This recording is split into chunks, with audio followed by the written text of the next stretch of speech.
Beyond Time, episode 60.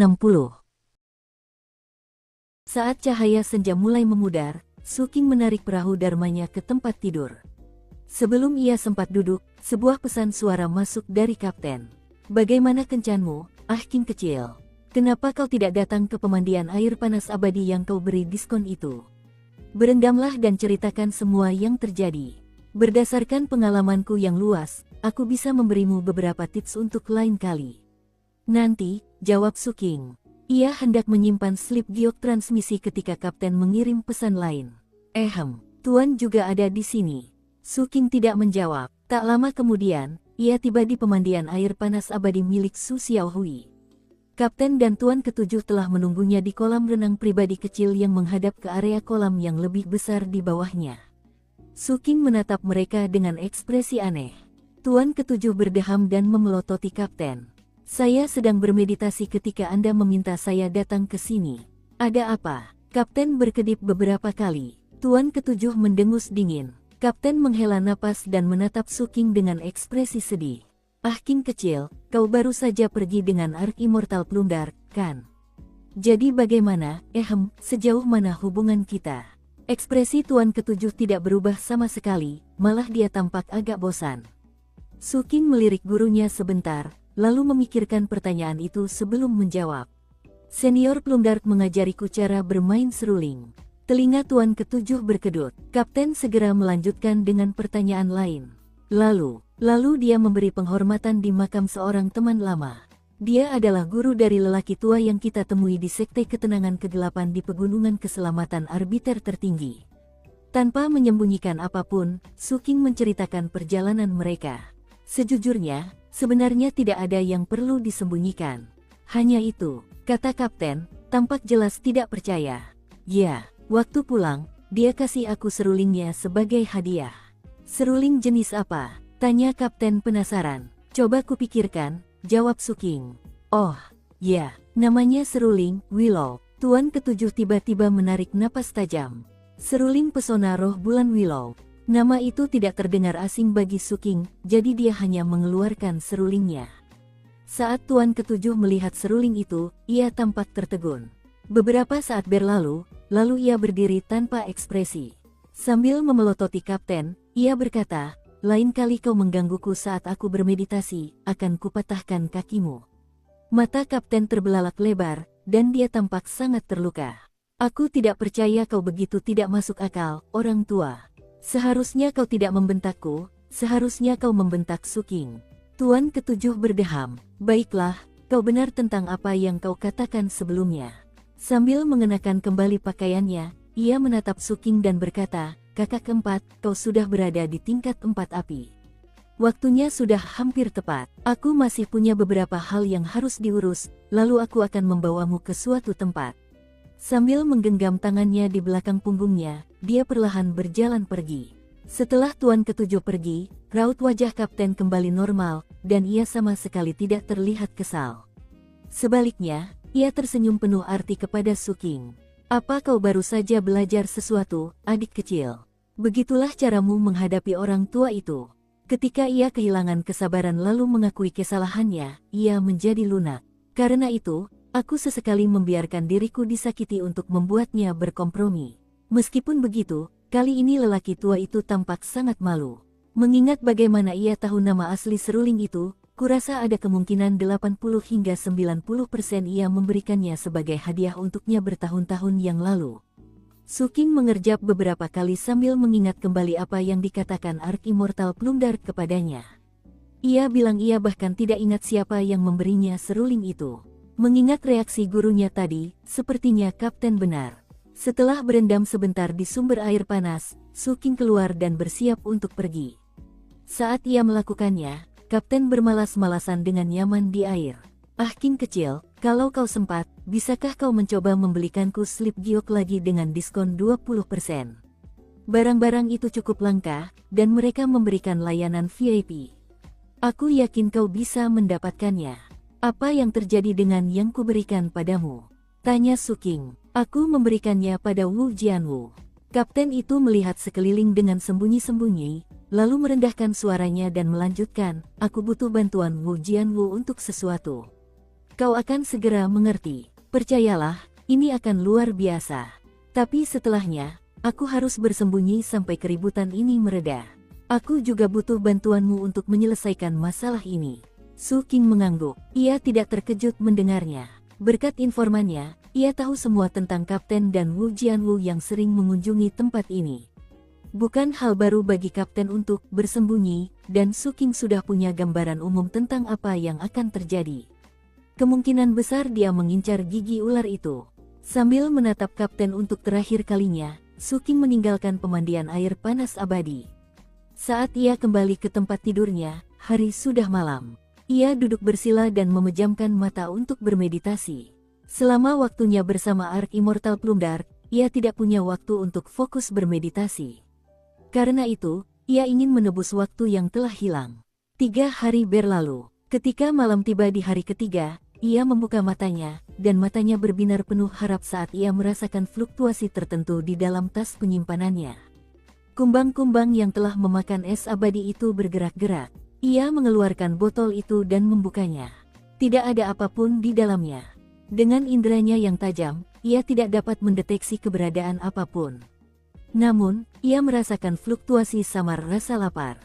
Dengan ekspresi netral, ia menggunakan jari telunjuk kirinya untuk menyayat telapak tangan kanannya. Darah merembes keluar hanya sesaat sebelum lukanya sembuh, tetapi darah sebanyak itu sudah cukup. Udara bergejolak saat segerombolan kumbang tak terlihat hinggap di darah di telapak tangannya. Sementara Su Qing memperhatikan, darah itu perlahan menyusut lalu menghilang. Setelah kumbang-kumbang itu mencerna darahnya, ia akhirnya bisa mendeteksi mereka. Setelah memakan es abadi itu, mereka begitu pandai menyembunyikan keberadaan mereka sehingga hampir mustahil untuk disadari. Konon, mereka dibesarkan dengan darah Su Qing dan dipenuhi racunnya. Meskipun mereka sudah lama tidak mengonsumsi darahnya, ikatan itu masih ada. Setelah kembali melahap darahnya, ikatan itu semakin kuat. Totalnya 371, gumamnya, merasa sangat senang. Namun, ia tahu ini baru permulaan. Kedepannya, ia harus terus memberi mereka makan. Mengingat sudah lama mereka tidak diberi racun, mereka kelaparan. Keesokan harinya, Su Qing meninggalkan tempat tidurnya dan menjelajahi semua toko obat di Koalisi 8 Sekte, membeli berbagai macam racun dan tanaman beracun. Dengan gaji anak daunnya sebesar 8 juta batu roh per tahun, ia tidak perlu terlalu khawatir tentang keuangan. Setelah membeli sejumlah besar bahan beracun, termasuk banyak barang berharga dan langka, bahkan pil, Su Qing merasa ia punya banyak bahan untuk dimakan kumbangnya. Awalnya ia berencana untuk melakukannya secara perlahan. Namun, kumbang-kumbang itu jelas kelaparan. Karena khawatir mereka akan makan berlebihan, ia berhati-hati untuk memberi mereka makan sedikit demi sedikit. Namun akhirnya, ia membiarkan mereka bebas di dalam bahan-bahan beracun yang telah dibelinya. Mereka makan dengan lahap. 7 hari berlalu, kumbang-kumbang itu melahap tanaman beracun yang tak terhitung jumlahnya, dan Su Qing mengeluarkan darah dari batu roh. Namun, mungkin karena es abadi yang mereka makan, racun kumbang-kumbang itu dengan cepat menjadi lebih kuat. Jika kumbang-kumbang ini menggigit seorang kultivator inti emas dengan satu istana surgawi, orang itu akan segera mengalami kematian yang sangat dahsyat.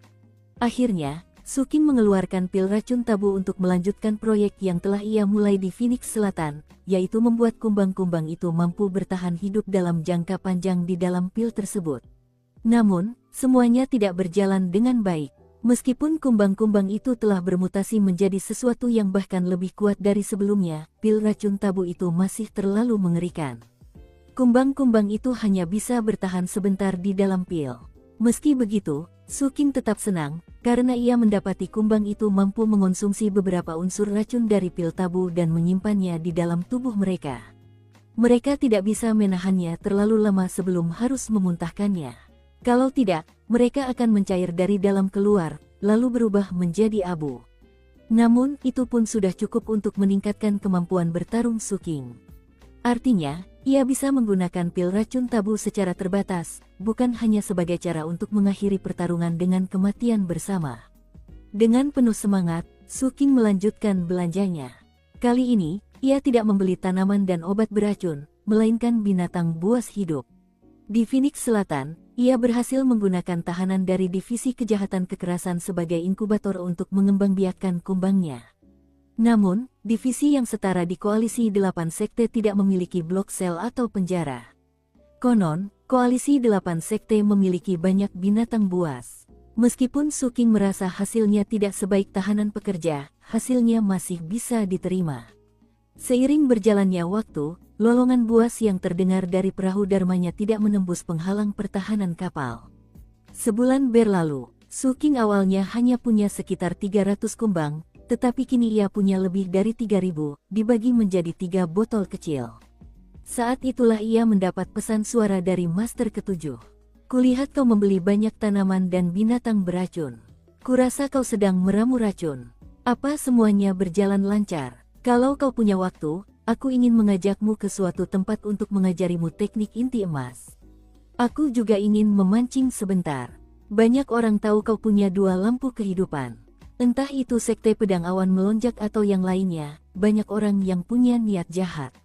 Mari kita lihat apakah kita bisa memancing dan menghancurkan mereka.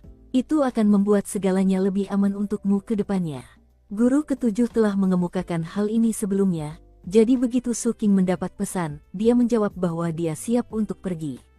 Di utara prefektur penerima Kaisar, di ujung pegunungan keselamatan arbiter tertinggi, terdapat tundra angin dan salju yang dipenuhi hawa dingin menusuk tulang. Pegunungan di sana tertutup salju sepanjang tahun, begitu pula daratannya. Tempat itu sangat buruk untuk ditinggali, sehingga manusia fana tak dapat bertahan hidup di sana. Ada beberapa bangsa manusia fana, tetapi mereka hanya berada di pinggiran tundra. Jauh di dalamnya, tak ada tanda-tanda kehidupan. Satu-satunya yang tersisa hanyalah pilar raksasa yang membentang dari bumi hingga langit, jauh di utara. Pilar itu gelap gulita, dan baik angin maupun salju tampaknya tak mampu menyentuhnya. Berdiri di bawahnya dan memandang ke atas, tak seorang pun dapat melihat ujungnya. Namun, jika diperhatikan lebih dekat, Anda akan melihat lebarnya sekitar 3.000 meter. Permukaannya diukir dengan simbol dan totem magis, memberikan nuansa agung yang sulit diungkapkan dengan kata-kata. Siapapun yang melihatnya akan dipenuhi keinginan untuk bersujud. Pilar itu memancarkan semangat juang, dan tampak dipenuhi dengan kebiadaban tak tertandingi yang dapat menghancurkan apapun. Ini adalah pilar Netherflight awal tertinggi. Dari kejauhan, terlihat pilar itu dikelilingi oleh tenda-tenda bundar yang tak terhitung jumlahnya, membentuk sebuah kota yang unik. Kota itu bukanlah kota fana, melainkan tempat berkumpulnya para kultivator dari seluruh penjuru dunia.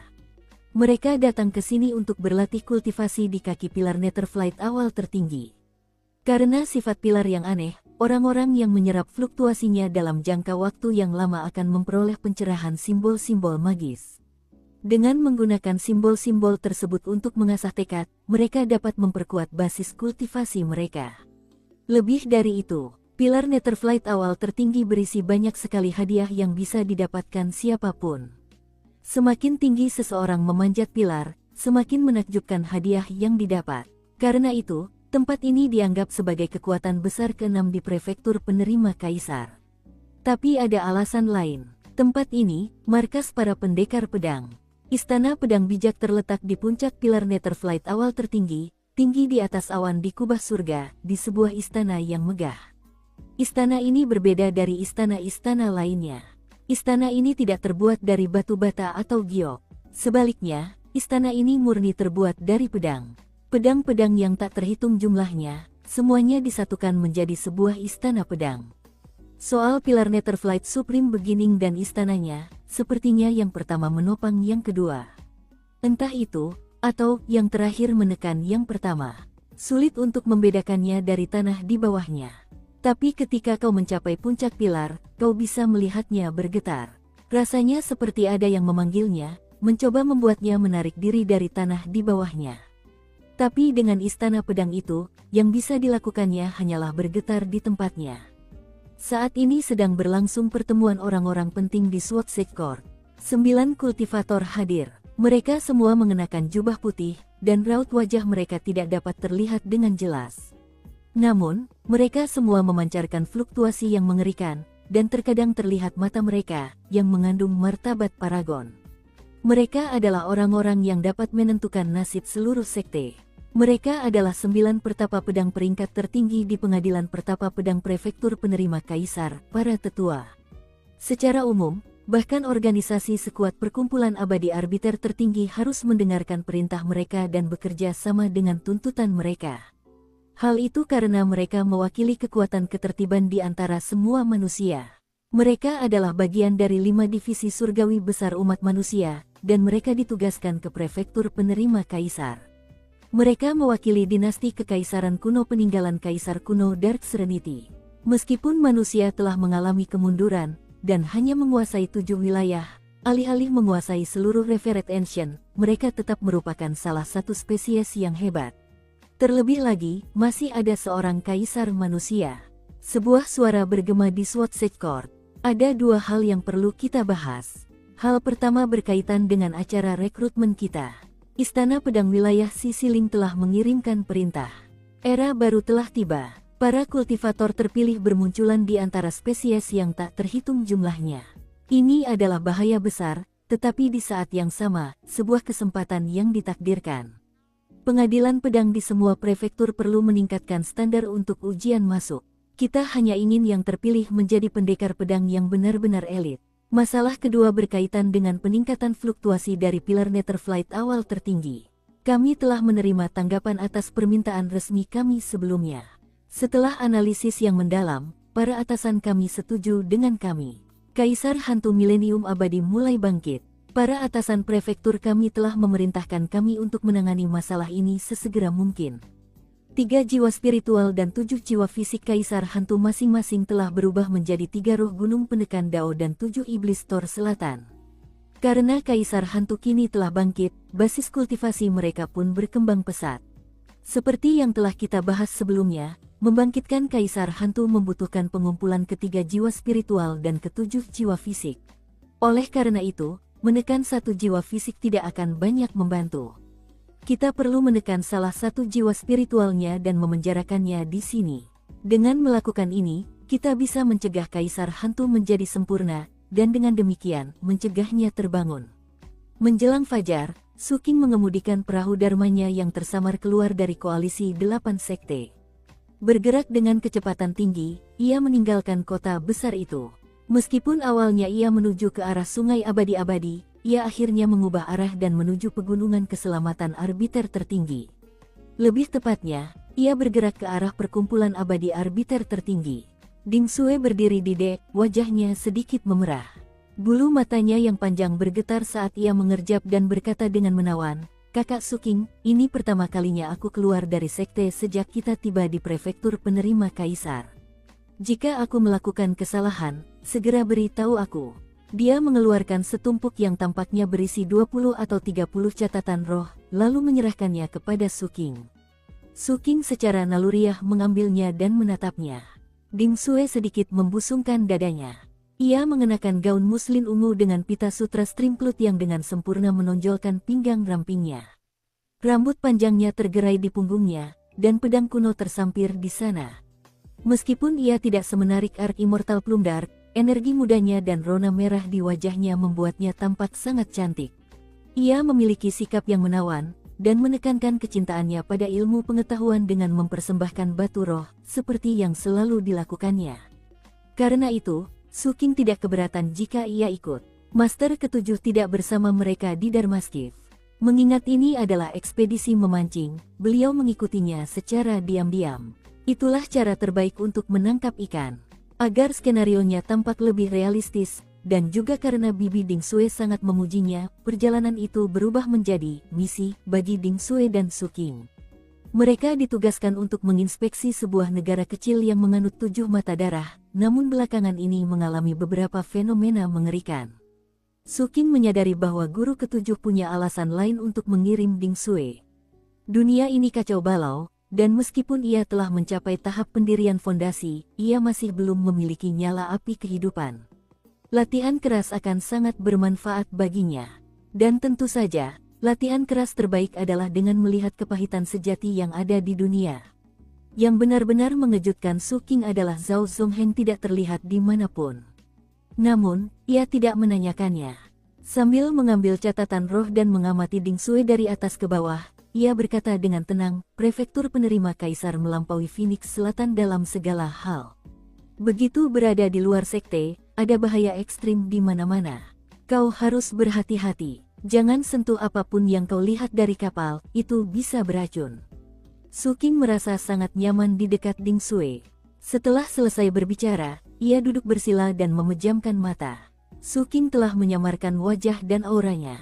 Tuan ketujuh menginginkan ekspedisi memancing, jadi pergi tanpa penyamaran akan terlalu kentara. Ding Sue mengangguk. Dalam hati, ia meluap-luap dengan kegembiraan. Ia telah berulang kali memohon kepada bibinya agar diizinkan ikut perjalanan ini, dan butuh banyak usaha untuk mewujudkannya. Melihat Su King sedang bermeditasi, ia berhati-hati agar tidak mengganggunya. Duduk bersila di sampingnya, ia memandangi pemandangan dan sesekali melirik Su King. Meskipun Su King sedang menyamar, ia tahu persis seperti apa rupanya. Setiap kali membayangkan wajahnya yang begitu cantik dan mempesona, ia tersipu. Ia telah bertemu banyak orang setelah tiba di kota besar koalisi 8 sekte, tetapi tak satu pun dari mereka semenarik Su King. Dan itu justru membuatnya semakin bertekad untuk memenangkan hati Su King. 3 hari berlalu. Suasana di perahu Dharma sebagian besar tenang. Su King bermeditasi dan Ding Sue mengamatinya. Setiap kali ia membuka mata, Ding Sue akan mengeluarkan beberapa pil obat yang telah ia racik untuk bertanya, dan akan menyertainya dengan catatan spiritual. Su King sangat senang dengan hubungan mereka. Dengan sampel yang sangat kecil dari setiap pil obat, ia dapat menggunakan pengetahuan medisnya untuk memberikan petunjuk yang berguna. Ia selalu mendengarkan dengan saksama dan memperhatikan dengan tatapan penuh kekaguman. Saat berbicara, suaranya lembut dan enak didengar, sehingga orang yang mendengarnya secara naluriah ingin ia terus berbicara. Hal itu merupakan hal baru, dan ketika Su King menyadarinya, ia pun mengamatinya lebih saksama. Ding Sue diam-diam gembira, bibinya telah mengajarinya cara berbicara seperti itu. Sementara itu, ia terus menatap langit, seolah mencari kesempatan. 7 hari berlalu. Akhirnya, cuaca yang ditunggu-tunggu Ding Sue pun tiba. Guntur bergemuruh di malam hari, dan kilat menyambar. Hujan mulai turun deras, membuat segala sesuatu di luar perahu Dharma menjadi berkabut. Wajah Ding Sue memucat saat ia duduk di sana. Ia tidak terlalu jauh dari Su King, namun juga tidak terlalu dekat. Setiap kali guntur menggelegar, ia menggigil. Su King membuka matanya dan menatapnya. Kakak Su King, ayah dan ibuku tak pernah ada, jadi ketika badai datang di malam hari, aku hanya akan meringkuk di sudut. Aku tahu aku seorang kultivator sekarang, tetapi mendengar guntur selalu membuatku takut. Dan malam hujan begitu dingin. Tapi, kurasa tidak apa-apa. Aku akan mengatasinya. Teruslah berlatih kultivasimu, kakak Su King. Jangan pedulikan aku. Ding Sue mulai berbicara dengan lembut, dan ketika ia selesai, suaranya tak lebih dari bisikan gemetar. Kurasa aku sudah terbiasa. Dia meringkuk di sudut sambil tampak sangat menyedihkan. Setelah berpikir sejenak, Su King mengeluarkan sebotol alkohol dan menyerahkannya padanya. Hah? Tanya Ding Sue, tertegun. Minumlah. Ini akan menghangatkanmu. Ding Sue menerima minuman itu dengan ragu. Ia mengamatinya sejenak, lalu kembali menatap Su King. Akhirnya, ia menggertakkan gigi dan meneguknya dalam-dalam. Ia langsung terbatuk. Su King segera mengeluarkan pil obat. Ini akan meredakan batuknya. Dengan ekspresi kosong, Ding Sue mengambil pil obat dan kembali menatap Su King. Guntur bergemuruh, dan ia menggigil. Ekspresi Su King tetap sama seperti sebelumnya, menatap kilat dan mendengarkan gemuruh guntur serta hujan. Entah mengapa, ia teringat malam hujan lain sekitar sebulan yang lalu, di perahu yang sama ini, dan sesosok yang duduk gagah di pagar. Akhirnya, ia mengeluarkan seruling wilongnya, menempelkannya ke bibir, lalu mengembuskannya pelan. Lagu itu mengalun di atas perahu Dharma dan menembus malam. Gemuruh guntur bagaikan tabuhan drum yang mengiringi seruling. Lagu itu mengandung semangat Jiang Ho, dan sekaligus, dengan sempurna merangkum pikiran dan perasaan Su King. Saat musik mengalun, mata Ding Sue terbelalak takjub. Ia menatap Su King dalam balutan jubah tao ungu, dan seruling zamrud di bawah alisnya yang tajam dan matanya yang berkilauan. Segala sesuatu di sekitarnya seakan membeku. Tanpa disadarinya, lagu itu telah berakhir, fajar telah tiba, dan hujan telah reda. Mengambil napas dalam-dalam untuk menjernihkan pikirannya, dia bertanya pelan, "Kakak Suking, apa nama lagu itu?" Suking tidak menjawab. Sambil berdiri, ia memandang keluar saat cahaya fajar menyinari negeri-negeri di sekitarnya. Lebih tepatnya, ia memandang sebuah negara kecil di kejauhan. Inilah tujuan yang mereka tuju. Nama bangsa itu adalah Thinking of Ice. Bangsa manusia itu telah lama merdeka.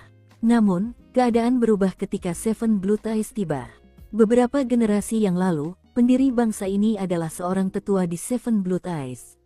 Karena bakatnya, ia terpaksa bertugas di koalisi, dan tidak diizinkan kembali. Ketika ia tua, ia memilih untuk menetap dan mendirikan sebuah bangsa. Akhirnya, ia meninggal dalam meditasi, tidak pernah bertemu Seven Blood Eyes lagi. Karena semua itu, Seven Blood Eyes secara alami tertarik pada urusan bangsa yang ia dirikan. Awalnya, misi ini ditujukan untuk murid dengan dua api.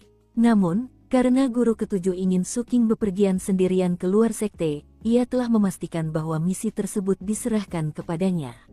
Saat sinar matahari pagi pertama menyinari negara kecil itu, para rakyat jelata sudah bangun dan bekerja. Asap mengepul ke udara dari rumah-rumah di sana-sini. Dari kedamaian dan ketenangan itu, tampaknya ini adalah negara langka yang berhasil menjaga keamanannya. Tentu saja, sebagian besar berkat cara tetua tujuh mata darah memasang formasi mantra pelindung di daerah itu. Karena itu, bahkan seorang kultivator inti emas pun tak bisa masuk tanpa izin. Sayangnya, formasi mantra mulai tidak berfungsi dengan baik, yang memungkinkan Grue masuk. Suking sudah membaca berkas itu dan mengetahui detail dasarnya. 20 hari yang lalu, 99 orang telah dibunuh dengan kejam. Setelah itu mereka berubah menjadi mayat berjalan yang menimbulkan kekacauan di daerah itu. Karena bangsa ini terikat dengan tujuh mata darah, sekte tersebut telah mengirim seorang murid puncak ke-6 untuk menyelidiki. Meskipun murid itu tidak memiliki nyala api kehidupan, ia jauh melampaui kultivator nakal manapun. Berkat tindakannya yang tegas, pelakunya dengan cepat diidentifikasi dan dieksekusi. 10 hari yang lalu, peristiwa yang sama persis terulang kembali, dan pelakunya kembali teridentifikasi. Penampilannya persis sama dengan orang yang dieksekusi. Saat itulah murid puncak ke-6 menyadari bahwa ada keterlibatan para penyihir. Ia telah melaporkan masalah tersebut kepada sekte, meminta agar bala bantuan dikirim sebelum 10 hari berlalu. Menurut analisisnya, peristiwa itu akan terjadi 10 hari lagi. Suking tiba pada hari ke-10 itu. Setibanya di sana, ia tidak memberitahu murid puncak ke-6 maupun raja negeri itu. Ia mengirim perahu dharmanya jauh dari perbatasan negeri, lalu turun bersama Ding Sui. Setelah menutupi jejak mereka kembali ke ibu kota negeri. Semua penduduknya adalah manusia biasa. Namun, berkat formasi mantra, mereka tampak jauh lebih sehat dan bugar daripada manusia biasa lain yang pernah dilihat Suking. Mereka semua memiliki mutagen di dalam tubuh mereka, tetapi tidak ada yang terlalu banyak hingga tubuh mereka mulai membusuk. Orang-orang yang berjalan di jalanan bahkan tersenyum dan tertawa. Ding Sui melihat sekeliling dengan rasa ingin tahu. Ia belum pernah ke negeri manusia seperti ini, tetapi di saat yang sama, ia tidak bodoh. Ia telah membaca tentang dunia luar, dan tahu bahwa mereka sedang berhadapan dengan monster. Karena itu, ia hanya mengikuti arahan Suking dan tidak mengganggunya. Suking membawa jimat tembus pandang tingkat rendah, sehingga tak seorang pun di bawah tingkat pendirian yayasan dapat melihatnya atau merasakan fluktuasi jimat tersebut. 2 jam berlalu, Suking berkeliling dan mengamati. Akhirnya, ia berhenti di luar sebuah rumah besar. Ia melihat bayangannya, yang bereaksi dengan fluktuasi, menandakan adanya hantu di dalam rumah besar itu. Bagi orang lain, ini akan menjadi misi yang sulit.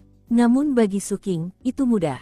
Tanpa ragu, ia melangkah masuk ke dalam rumah besar. Ia disambut oleh angin yang mengerikan. Suking bahkan tidak perlu memberi perintah. Bayangannya menyebar dan melahap angin yang mengerikan itu. Sesaat kemudian, suara kunyahan terdengar, dan monster itu pun lenyap. Suking berdiri di sana menunggu. Tak lama kemudian, bayangannya mengirimkan informasi yang menunjukkan adanya monster lain di area tersebut.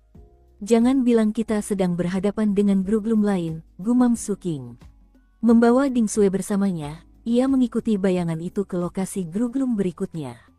Bayangan itu melahapnya, lalu mengirimkan informasi lebih lanjut kepada Suking. Tidak, satu, harta, yang serupa. Saat Suking mengerutkan kening, Patriark prajurit Vajra Emas terbang keluar untuk membantu. Tuanku, maksud Little Shadow adalah dia tidak hanya memakan satu grue. Ada dua, dan rasanya berbeda dari Gruglum itu, jadi kemungkinan besar ini bukan Gruglum. Kemungkinan besar, kita sedang berhadapan dengan sebuah benda. Benda yang menciptakan tiruan grue. Sebuah benda. Saat Suking memikirkan situasinya, bayangan itu mengirimkan beberapa fluktuasi yang lebih spesifik. Tuanku, tunggu, dapatkan kredit. Prajurit Vajra Emas Patriark tidak perlu menerjemahkan. Suking tahu apa maksud bayangan itu. Bayangan itu menyuruhnya menunggu, bahwa ia bisa menangani situasi ini dan mendapatkan pengakuan. Suking mengangguk. Sang Patriark langsung merasakan krisis yang memenuhi hatinya, jadi ia berkata dengan cemas, Tuanku, bayangan itu masih muda dan naif. Aku mungkin harus ikut mengawasi. Suking setuju dengan penilaiannya. Sesaat kemudian, bayangannya menghilang ke tanah, dan sang Patriark melemparkan tusuk sate hitam itu hingga tak terlihat. Suking duduk bersila di atap gedung dan menunggu. Dim Sue mengerjap beberapa kali. Ia tidak bisa melihat bayangannya, dan tusuk sate itu bergerak dengan kecepatan yang sebanding dengan level 2 api, jadi ia juga tidak bisa melihatnya. Namun, karena Suking sedang duduk, ia duduk di sebelahnya dan mengeluarkan sekotak kue kering. Catatan, kata pastry, di sini adalah dim sum 1 dalam bahasa Kanton. Dengan kata lain, kata tersebut sama dengan dimsum. Namun, dimsum yang dikenal kebanyakan orang barat sebenarnya tidak ada di wilayah utara Tiongkok, tempat asal penulis. Di kota asal klan Deadblade di Tiongkok Utara, ketika Anda ingin makan dimsum, restoran tidak menggunakan kata itu. Dimsum hanya disebut masakan Kanton. Faktanya, di utara, dimsum umumnya hanya berarti camilan, biasanya sejenis pastry atau hidangan penutup seperti ini. Kita lanjut ke alur ceritanya. Suking menatapnya. Kakak Suking, aku membuat semua camilan ini sendiri. Aku tidak yakin seberapa enak rasanya. Mungkin aku perlu latihan. Sebelum aku membuatnya untuk bibi, paman, dan kakekku, maukah kau membantuku mencobanya? Mungkin kau bisa memberiku saran agar rasanya lebih enak. Catatan, Ding Sue secara khusus menyebutkan kakek dari pihak ibunya. Ingat, dia tidak memiliki hubungan darah dengan Tuan Ketujuh. Jadi, kakek yang dia sebutkan adalah Tuan Blood Smelter. Kita lanjut ke alur ceritanya. Karena kebiasaan, Dim Sue mengeluarkan catatan roh. Setelah berpikir sejenak, Suking mengarahkan inderanya ke area tersebut. Meskipun ia tidak dapat menemukan jejak gurunya, ia merasa gurunya sedang mengawasinya. Menolak menerima catatan roh itu, ia mencoba salah satu kue kering. Tidak buruk, Dim Sue tampak senang mendengarnya. Duduk di sana, ia melihat sekeliling, merendahkan suaranya, dan berkata, Kakak Suking, kapan kita akan menangkap monster itu? Berdasarkan berkas yang kubaca, monster itu akan segera membunuh lebih banyak orang. Saat ini sedang ditangkap, jawab Suking sambil melihat ke kejauhan. Di bagian lain kota, prajurit Vajra Emas Patriark mengikuti bayangan itu. Namun, bayangan itu jelas tidak menyukai sang Patriark, dan telah bersembunyi darinya. Bayangan sialan, kau pikir aku akan membiarkanmu mendapatkan lebih banyak pujian? Lihat saja betapa hebatnya aku. Sambil mendengus dingin dalam hati, sang Patriark mengubah arah, lalu berubah wujud menjadi manusia. Namun, ia berganti pakaian, membuatnya tampak persis seperti rakyat jelata setempat. Lalu ia menghilang di antara kerumunan. Waktu berlalu, bayangan itu bergerak cepat, mengungkap satu demi satu grue. Setiap grue yang ditemukannya, segera dilahapnya. Namun, untuk setiap grue yang mati, grue baru bermunculan. Kemunculan mereka seolah tak memiliki makna atau alasan. Mereka muncul entah dari mana, dan tampaknya mustahil untuk disingkirkan. Namun, ada sisi baiknya. Menjelang malam, pembantaian yang diantisipasi tak terjadi. Saat bulan terbit, semakin banyak grue yang muncul. Rasanya mereka tak akan berhenti sampai pembantaian selesai. Akhirnya, Suking, yang masih duduk di atap gedung, memasang tatapan serius. Kini malam telah tiba, kota di sekitarnya tampak semakin menyeramkan. Bayangan itu semakin ramai, melesat ke sana kemari melahap Grue di kiri dan kanan. Campur tangan saya telah menyebabkan perubahan pada perilaku Grus. Di sampingnya, Ding Sue dapat merasakan perubahan suasana, dan merasa gugup. Tiba-tiba, cahaya hitam melesat entah dari mana dan melayang di depan Su Qing. Itu adalah tusuk sate besi hitam. Aliran kehendak ilahi muncul darinya untuk mengirimkan ucapan kepada Su Qing. Tuanku, aku menemukan sumbernya. Seperti dugaanku, bayangan kecil yang belum dewasa hanya mengerti kekerasan dan pemusnahan. Ia tidak menyadari bahwa simulakre mengerikan ini hanya akan semakin bergairah ketika dirangsang. Jika kau benar-benar ingin menghancurkan mereka, kau harus menemukan sumbernya. Sumber itu sangat misterius dan aneh. Petunjuknya tidak ada hubungannya dengan apa yang sedang terjadi saat ini. Kita harus kembali ke beberapa kejadian acak di masa lalu untuk mengetahui kebenarannya. Hamba Anda yang rendah hati ini menjelma menjadi manusia dan melakukan penyelidikan di kota. Saya berganti identitas dan wujud beberapa kali untuk menemukan informasi yang saya butuhkan. 2 tahun yang lalu, seorang dokter keliling yang sangat terampil berkunjung. Metode pengobatannya sangat unik. Ia akan memberikan sebuah cermin kepada pasien dan menyuruh mereka meletakkannya di meja samping tempat tidur mereka. Mata Su Qing menyipit. Berapa lama dia di sini, dan berapa banyak orang yang dia obati dengan cermin itu?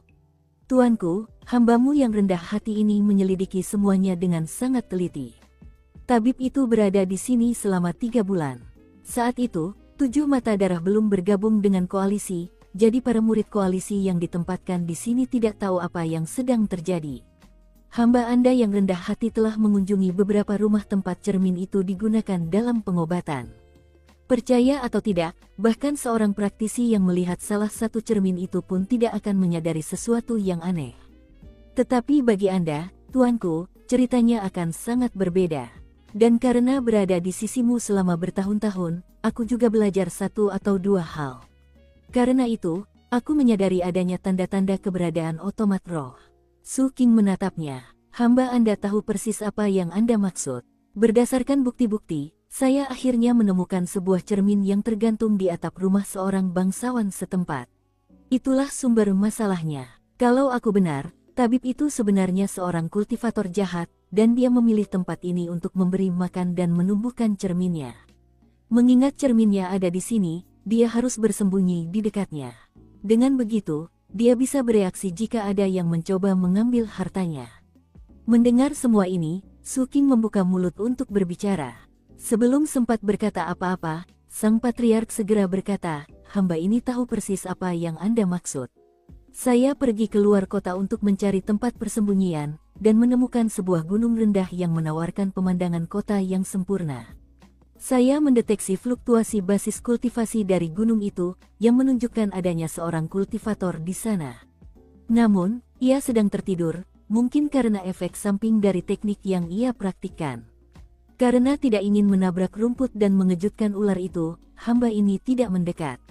Patriark prajurit Vajra Emas tidak menyebutkan sedikit pun tentang mendapatkan penghargaan atas apa yang telah dilakukannya. Alhasil, Su Qing sangat puas dengan semua yang telah dilakukannya. Ia tidak membiarkan setetes air pun bocor. Di saat yang sama, meskipun bayangan itu memang bekerja keras, tindakannya telah membuat kota menjadi kacau balau dengan banyaknya monster. Kau telah mendapatkan penghargaan, Su Qing menyampaikan. Sang patriark begitu gembira hingga tusuk sate besinya bergetar. Sudah lama ia tak berani berkata apa-apa. Bayangan itu memiliki kemampuan yang sangat unik yang memungkinkannya bersinar, dan perlahan tapi pasti menjadi bintang yang bersinar bersama tuan dan majikannya. Ia khawatir, jika ia salah bicara, Su si jahat tak akan ragu menjadikannya umpan meriam. Kini setelah ia mendapatkan sedikit pengakuan atas karyanya, ia merasa sedikit lebih tenang. Pimpin jalan, perintah Su Qing. Tusuk sate besi itu berdengung saat melesat ke satu arah. Su Qing segera mengikutinya, dan meskipun Ding Sue tidak tahu apa yang sedang terjadi, dia bisa melihat betapa seriusnya ekspresinya, jadi dia cepat-cepat mengemasi kotak kue kering dan bergegas mengejarnya. Su Qing segera tiba di kediaman bangsawan.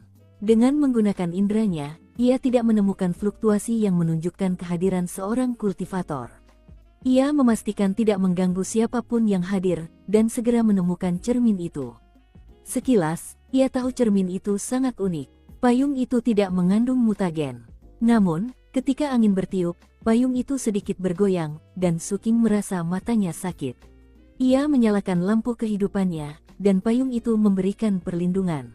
Matanya kembali normal. Suking terkejut karena, mengingat kehebatan bertarungnya dan tingkat kekuatan fisiknya, ia masih merasakan sakit dari cermin itu. Hal itu menunjukkan bahwa benda itu sangat luar biasa. Ia mengulurkan tangan dan meraih cermin itu. Namun, cermin itu tiba-tiba melawan balik dengan keras, terlepas dari genggaman Suking, lalu melayang ke udara. Sesaat kemudian, Suking muncul di udara, 4 api kehidupannya menyala, 2 lampu kehidupannya aktif, dan teknik kelas kekaisarannya siap. Ia memiliki kekuatan tempur 7 api kehidupan saat ia mengulurkan tangan ke arah cermin terbang. Mengingat tingkat kehebatan pertempurannya, cermin itu tak mampu melawan. Suking meraihnya, lalu mengirimkan kehendak ilahinya ke dalam untuk menyegelnya. Tepat pada saat yang sama, di rumah-rumah ratusan keluarga di kota itu, cermin-cermin di meja samping tempat tidur mereka pecah. Adapun semua makhluk acak di kota itu, mereka menggigil dan lenyap tak berbekas. Sementara itu, di pegunungan rendah di luar kota, seberkas cahaya memancar dari sebuah gua tersembunyi di sebuah rumah besar. Di dalam cahaya itu, tampak seorang lelaki tua berambut putih, dengan ekspresi garang. Anehnya, kulitnya tampak mengelupas, seolah-olah ia sedang berganti kulit. Dia memancarkan fluktuasi kuat dari basis kultivasi inti emas dengan satu istana surgawi. Sambil menatap kota, dia meraung, orang bodoh tak berguna mana yang berani mencampuri urusanku. Suaranya menggema bagai guntur, mengguncang seluruh kota. Suking muncul. Setelah menatap lelaki tua itu dengan dingin, ia melesat ke arah gunung. Gerakannya begitu cepat hingga wajah lelaki tua inti emas itu berkelebat, dan jantungnya berdebar kencang. Suking tiba, menghantamnya dengan kekuatan yang mengguncang bumi dan mengguncang gunung. Darah menyembur keluar dari mulut lelaki tua itu saat ia terlempar ke belakang dan menghantam gunung yang rendah. Saat gunung runtuh, batu dan puing-puing berhamburan di mana-mana. Wajah lelaki tua itu dipenuhi keterkejutan dan ketidakpercayaan. Kehebatan pertempuran ini, ekspresi Suking tenang, tetapi tatapannya sedingin es. Hanya seorang kultivator dengan 2 istana surgawi yang mungkin bisa menandinginya. Mengingat ia memiliki kecakapan bertarung 7 api, mengalahkan seseorang yang hanya memiliki 1 istana surgawi akan semudah membalikkan telapak tangan. Lelaki tua itu bisa merasakannya. Sambil masih batuk darah, ia melarikan diri tanpa ragu, memanfaatkan teknik jahat untuk berubah menjadi bayangan berwarna darah yang bergerak cepat secara dramatis. Namun, saat itulah gagak emas muncul di belakang Suking. Teriakannya yang melengking membuat pupil mata lelaki tua itu mengerut saat Suking mendekat. "Kamu Suking dari koalisi 8 sekte." Kulit kepala lelaki tua itu merinding ketika melihat gagak emas dan menyadari siapa Suking. Sudah terlambat baginya untuk melarikan diri. Suking menyusul dan melancarkan pukulan, dan lelaki tua itu tak punya pilihan selain menangkisnya dengan istana surgawinya. Istana itu hancur berkeping-keping, memperlihatkan inti emas yang mengerut. Gagak emas itu pun melolong melengking, melahapnya. Pria tua itu menjerit sambil batuk darah seperti orang gila.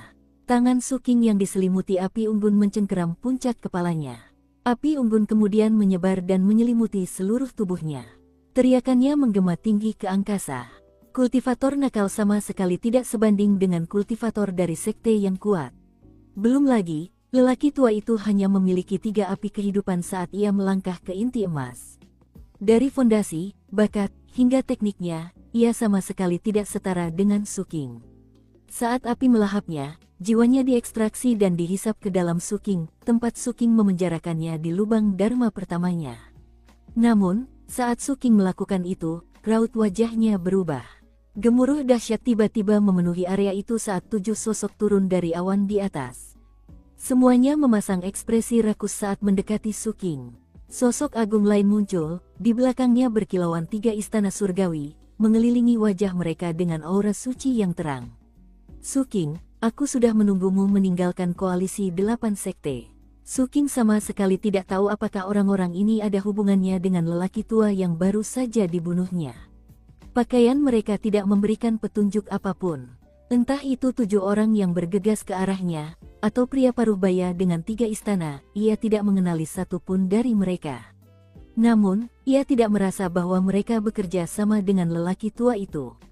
Sepertinya mereka hanya menunggunya di sini. Kemungkinan besar, mereka menunggu untuk memastikan ia tidak memiliki pelindung dao sebelum akhirnya bergerak.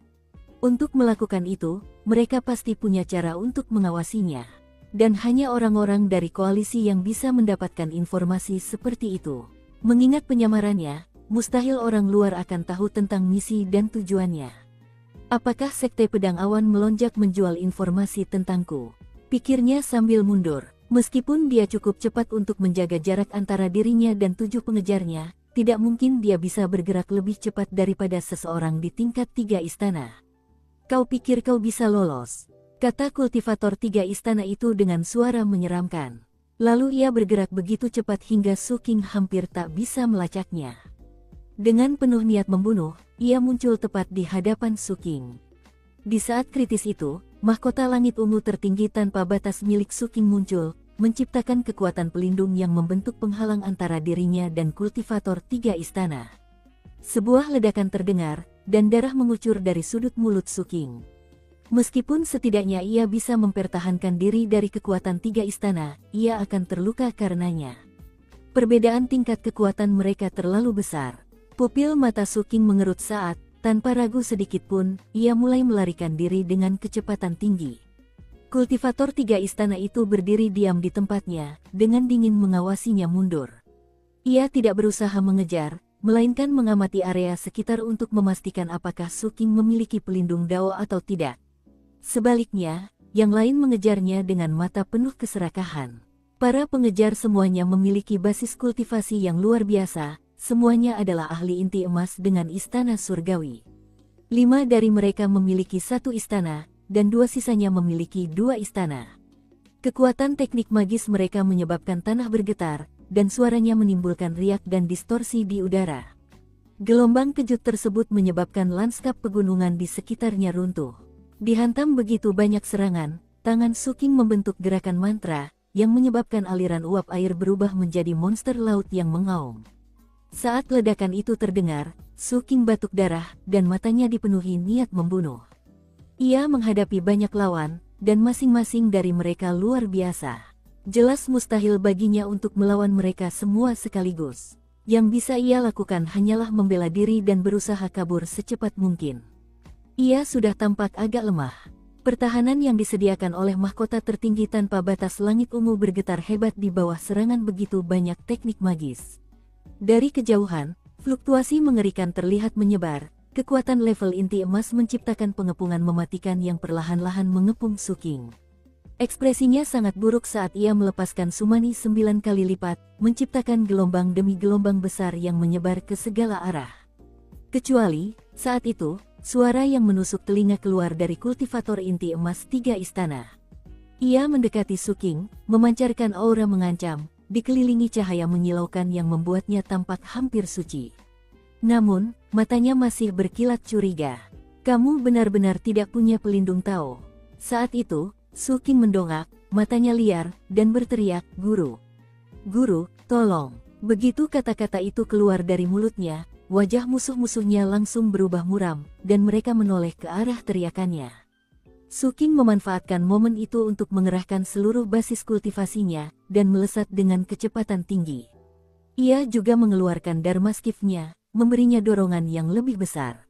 Dengan memanfaatkan keilahiannya, ia berubah menjadi seberkas cahaya terang. Kau bercanda, cibir kultivator 3 istana itu.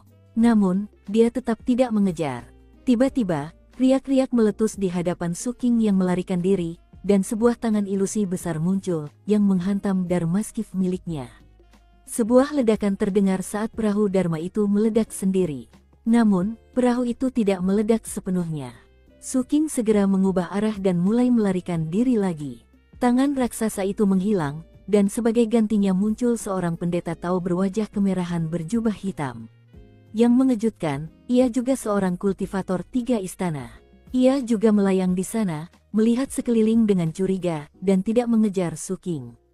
Sekali lagi, riak-riak muncul di hadapan Su King. Kali ini, sebuah wajah raksasa muncul.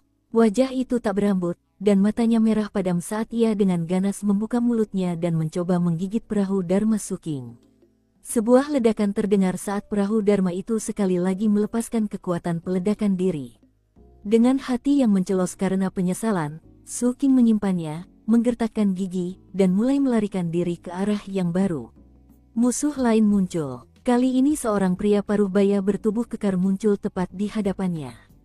Sambil menyeringai ganas, ia melepaskan kekuatan 3 istana surgawi untuk menghancurkan Suking. Darah menyembur keluar dari mulut Suking saat pertahanan mahkota tertinggi tanpa batas bergejolak hebat. Kini setelah Suking tak mampu lagi melarikan diri, pria paruh baya 3 istana yang asli menghampirinya. Saat ini, Suking dikelilingi oleh 4 kultivator yang semuanya berada di tingkat 3 istana. Sementara itu, puluhan kultivator nakal terbang ke arahnya dari berbagai daerah di dekatnya. Yang mengejutkan, mereka semua bersembunyi di negara Tin King of Ice. Wajah Suking berubah muram saat ia melihat sekeliling. Tiba-tiba, ia mengeluarkan jimat teleportasi entropi dan menghancurkannya. Seketika, kekuatan teleportasi melonjak keluar, dan Suking lenyap. Anehnya, tak satu pun ahli inti emas bergegas pergi untuk mencarinya. Keserakahan dan niat membunuh di wajah mereka lenyap, dan kemudian, dalam perkembangan yang lebih mengejutkan lagi, mereka mulai menghilang dari ujung kepala hingga ujung kaki. Sesaat kemudian, mereka menghilang seolah-olah telah terhapus dari keberadaan. Semuanya hening. Sekitar 1 jam kemudian, satu area tanah tiba-tiba beriak. Kemudian, seorang lelaki tua berwajah bopeng muncul di tempat itu, mengenakan jubah tao hijau.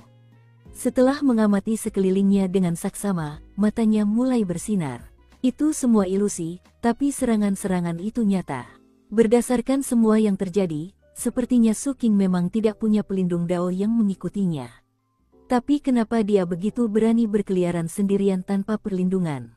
Meski begitu, dia memang pergi dengan menyamar. Kalau aku tidak tahu dia akan datang ke sini, akan sulit untuk mengetahui posisinya.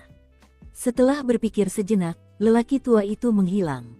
Sementara itu, di hutan belantara yang agak jauh, Suking muncul. Begitu muncul, ia batuk seteguk darah, lalu mengeluarkan sepotong batu giok untuk mengirim pesan suara ke sekte tersebut. Sebelum dia sempat melakukannya, tanah di bawahnya amblas, memperlihatkan mulut besar yang terbuka untuk melahapnya. Dengan wajah tertunduk, ia terbang ke angkasa. Suara gemuruh bergema di bawahnya saat mulut raksasa itu mulai bergerak ke atas, menampakkan sosok raksasa yang sangat besar, setinggi 3000 meter. Suking mundur dengan kecepatan tinggi. Namun, dalam sekejap mata, udara di belakangnya beriak saat lelaki tua berwajah bopeng itu muncul. Saat ia melangkah maju, 5 istana surgawi muncul di belakangnya, menciptakan tekanan luar biasa yang membebani Suking. Suking menggigil, darah menyembur dari mulutnya, dan pertahanannya bergetar hebat. Tanpa ragu, ia mengeluarkan jimat teleportasi entropi lainnya dan bersiap untuk menghancurkannya.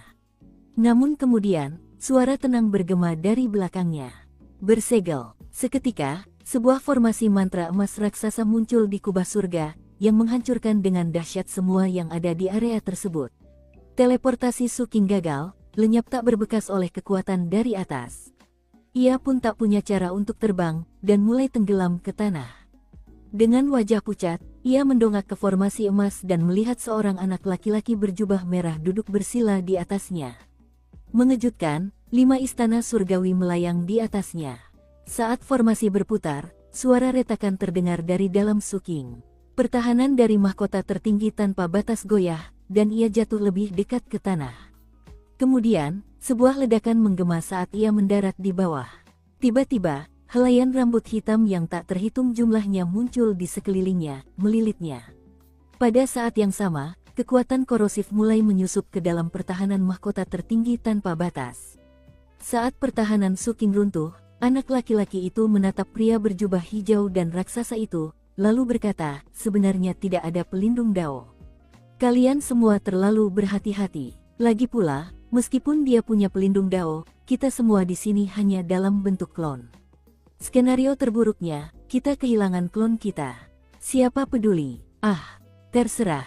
Pada akhirnya, itu tidak penting. Kita akan menyelesaikan misi kita apapun yang terjadi. Bahkan jika Seven Blood Eyes sedang melakukan ekspedisi memancing kecil-kecilan, kita siap untuk itu. Dia melakukan gerakan mantra, dan kekuatan agung meletus darinya, menciptakan kekuatan pemusnah yang turun langsung ke arah Suking. Tepat pada saat krisis ekstrim itu, sebuah suara kesal bergema. 3 orang, cuma itu, dan kalian semua klon. Ngomong-ngomong soal membosankan, Tuan Ketujuh tiba-tiba muncul tepat di depan Suking. Ia menjentikkan lengan bajunya, dan rambut yang menutupi Suking pun hancur. Ia berbalik menatap raksasa itu, yang wajahnya memucat. Tubuh raksasa itu bergetar hebat, dan bahkan sebelum sempat melawan, ia meledak. Selanjutnya, Tuan Ketujuh menatap lelaki tua berwajah bopeng itu. Lelaki tua itu menggigil, dan sesaat kemudian, ambruk menjadi abu. Akhirnya, muncullah bocah lelaki itu, yang matanya selebar piring. Ketika Tuan Ketujuh menatapnya, ia bergetar sesaat sebelum meledak menjadi hujan darah. Mereka semua lenyap hanya dengan tatapan Tuan Ketujuh. Suking tidak lagi berwajah muram seperti sebelumnya. Ekspresinya kembali normal, dan luka-lukanya menghilang.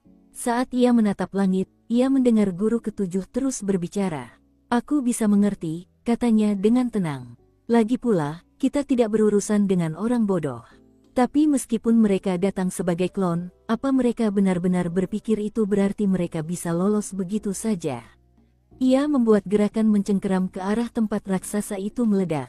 Udara di sana terdistorsi, seolah waktu mengalir dengan cara yang berbeda.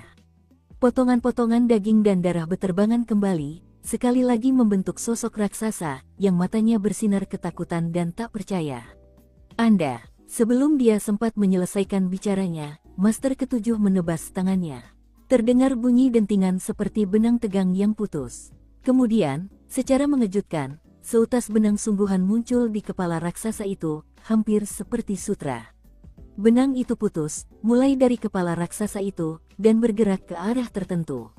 Saat raksasa itu berdiri ternganga, jeritan mengerikan terdengar entah dari mana. Kemudian raksasa itu ambruk, darah menyembur keluar dari mulutnya, dan ia menjerit memilukan saat tubuhnya hancur berkeping-keping. Kali ini, tubuh itu lenyap tak berbekas.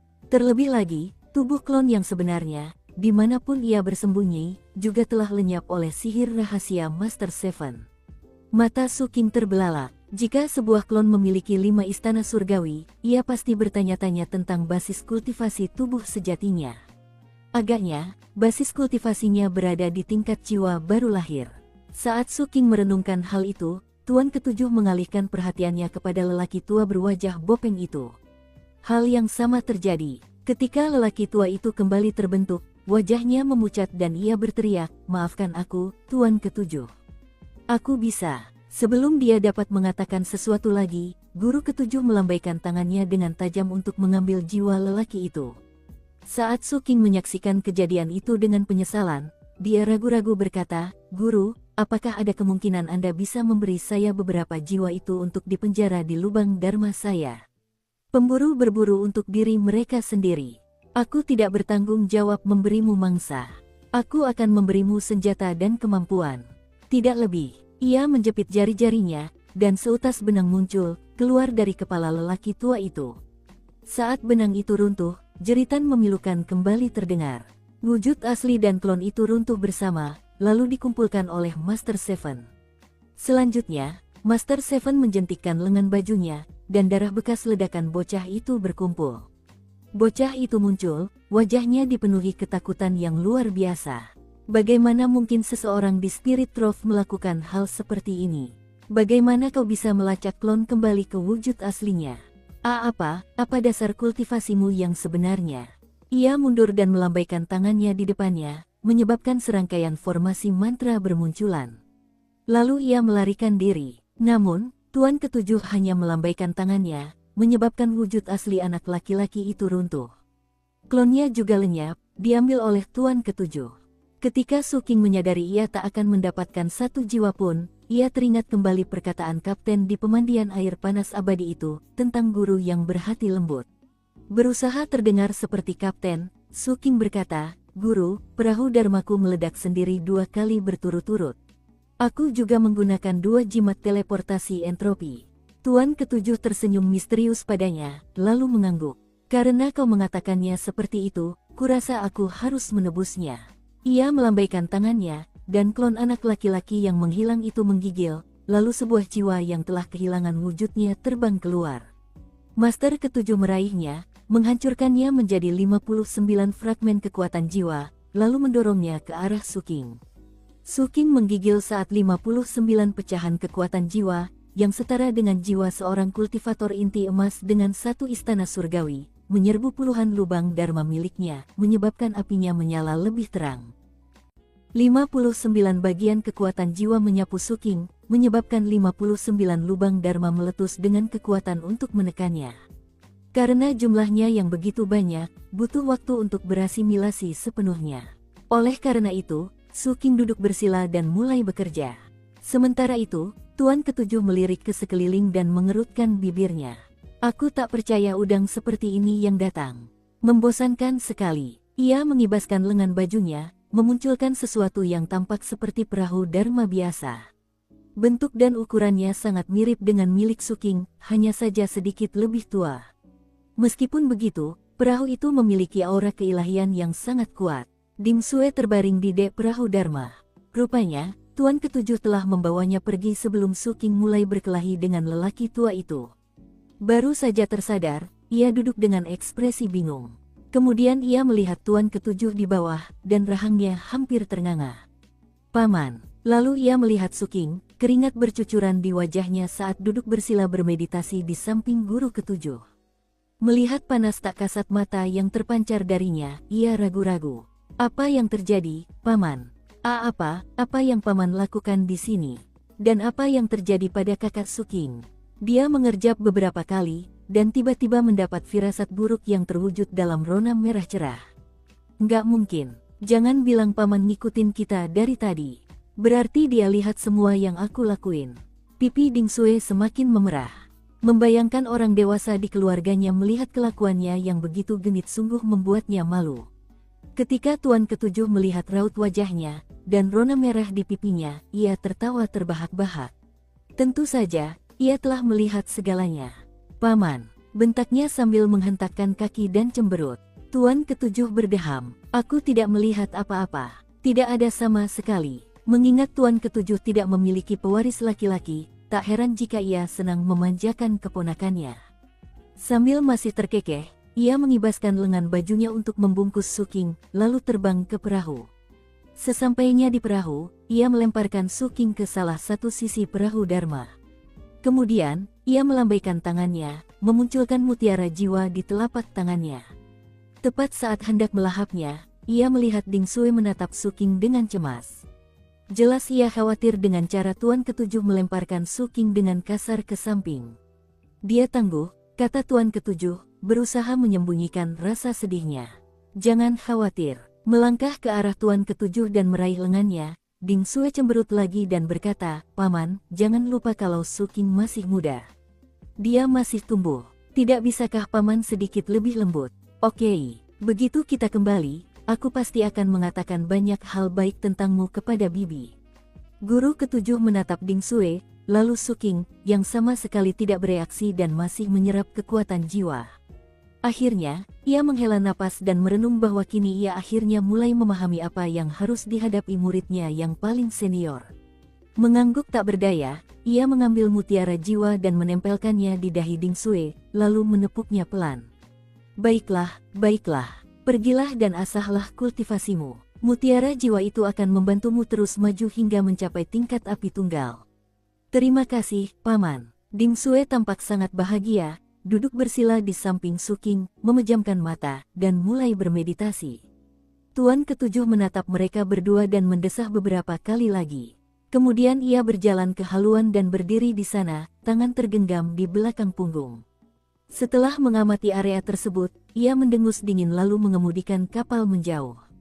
Beberapa saat setelah kepergiannya, udara berubah dan dua sosok muncul, mengenakan jubah emas panjang. Keduanya memiliki energi pedang fantastis yang berputar-putar di sekitar mereka, tetapi juga ekspresi getir di wajah mereka. Itu adalah pemimpin sekte Seven Blue Ties. Kita tidak mungkin bisa membela diri melawan orang seperti dia. Tapi dia tidak bergerak melawan kita. Mungkin itu demi kepentingan koalisi. Dan dia juga ingin kita membawa pulang peringatan itu. Kedua orang ini berasal dari Sekte Pedang Awan Melonjak. Su King sendiri saja sudah luar biasa. Tapi dengan dukungan seperti ini, akan semakin sulit menghadapinya. Lagi pula, setelah ini, kau takkan pernah tahu apakah dia benar-benar sendirian. Kau akan selalu bertanya-tanya apakah ada ahli hebat yang bersembunyi dan siap membantunya. Setelah bertukar pandang, keduanya menggelengkan kepala dan pergi. Beberapa saat setelah mereka pergi, area lain beriak, dan lebih banyak aura menyebar. Ada beberapa sosok yang muncul, dan semuanya bertukar pandang dan mendesah. Berbeda dengan dua kultivator sebelumnya yang muncul, mereka bukanlah anggota koalisi. Sebaliknya, mereka adalah kultivator liar asli prefektur penerima kaisar. Mereka telah menerima informasi bahwa Su King, murid dua lampu dari koalisi 8 sekte, akan keluar dari sekte dan bergegas datang dengan harapan memanfaatkan situasi. Namun, setelah mengetahui detail latar belakang Su King, tak seorang pun dari mereka berani menyerangnya begitu saja. Apa yang mereka lihat telah membuat mereka ketakutan setengah mati, dan mereka pun memikirkan hal yang sama dengan kedua kultivator dari Sekte Pedang Awan Melonjak itu. Jadi beginilah cara Seven Blood Eyes melakukan sesuatu. Mereka mengirimkan peringatan kepada semua orang yang diam-diam menonton. Selain itu, Koalisi 8 sekte baru-baru ini mengumumkan kepada semua protektorat mereka bahwa, siapapun yang membunuh Su King, mereka akan membayar harga yang sangat mahal. Lampu kehidupan memang hebat, tapi kalau menyangkut kehidupan nyata, kau hanya punya satu. Dengan pikiran-pikiran seperti itu, mereka bubar. Dan tentu saja, tak lama kemudian mereka mulai menyebarkan cerita tentang apa yang baru saja terjadi. Ini adalah perlindungan yang diberikan guru ketujuh kepada Su King. Dan ini juga merupakan peringatan bagi semua orang. Waktu berlalu, 7 hari kemudian, di malam hari, Su King membuka matanya. Ia masih berada di perahu Dharma. Saat matanya terbuka, 60 lubang dharmanya berkobar dengan api, dan gemuruh bagai guntur memenuhi pikirannya. Saat ini, ia telah memadatkan jiwa-jiwa ke dalam setengah dari 120 lubang dharmanya. Akibatnya, basis kultivasinya telah berkembang pesat. Terlebih lagi, api itu telah berubah. Api balenya kini mengandung sesuatu yang memilukan, yaitu penderitaan dan dendam jiwa-jiwa yang terus berkobar. Api itu tak lain adalah api Stygian, api dahsyat yang mengandung emosi. Begitu api itu mulai membakar musuh, emosi mereka akan terpengaruh, menyebabkan fluktuasi, dan berpotensi mengguncang jiwa mereka. Bagaimana perasaanmu? Tanya Tuan Ketujuh dengan tenang dari haluan kapal, sambil menoleh ke arah Su King. Terima kasih banyak, Guru, kata Su King sambil berdiri dan membungkuk dengan tangan terkepal. Kedepannya, kamu akan jauh lebih aman saat keluar. Dan sekarang, ada tempat lain yang ingin kubawa, yang merupakan tujuan sebenarnya dari perjalanan ini. Aku akan memberimu teknik inti emas. Mendengar itu, ekspresi Su King berubah sangat serius. Sayangnya belum sepenuhnya siap, jadi jangan khawatir. Aku masih perlu memberikan beberapa sentuhan akhir. Setelah itu, Master Ketujuh melirik Ding Sui, yang masih bermeditasi di samping. Melambaikan tangannya, ia menciptakan perlindungan ekstra di sekelilingnya, lalu turun dari perahu Dharma. Ikut aku. Su King mengikutinya, dan mereka berdua turun menuju hutan pegunungan di bawah. Mereka tidak berada di pegunungan keselamatan penengah tertinggi, tetapi daratannya masih terjal, dan mengingat hari sudah senja, segalanya tampak sangat menyeramkan. Dari atas, hanya terlihat sebuah sekte di antara pepohonan. Sekte itu tidak besar, tetapi tetap memiliki 3 puncak gunung di dalam batas-batasnya. Saat ini, terdapat beragam murid yang bergegas dari puncak ke puncak. Ini sekte roh surgawi, kata Tuan Ketujuh. Mereka bukan bagian dari koalisi. Mereka hanya sekte biasa, tidak terlalu kuat, tidak terlalu lemah. Meski begitu, mereka memiliki beberapa teknik yang sangat unik. Tuan Ketujuh memimpin Su King menuju sekte tersebut. Ekspresi penasaran muncul di wajah Su King saat gurunya membimbingnya menembus formasi mantra pertahanan sekte. Sesampainya di dalam, mereka sesekali berpapasan dengan beberapa murid sekte, tetapi tak satu pun dari mereka bereaksi. Seolah-olah para murid tak bisa melihat mereka. Master Ketujuh memimpin Su King ke paviliun kitab suci sekte tersebut. Ada 2 kultivator inti emas yang berjaga, yang tampaknya tidak menyadari dua orang yang berjalan melewati mereka. Begitu masuk, Master Ketujuh langsung menuju ke bagian tingkat tinggi yang tidak boleh dimasuki oleh murid biasa.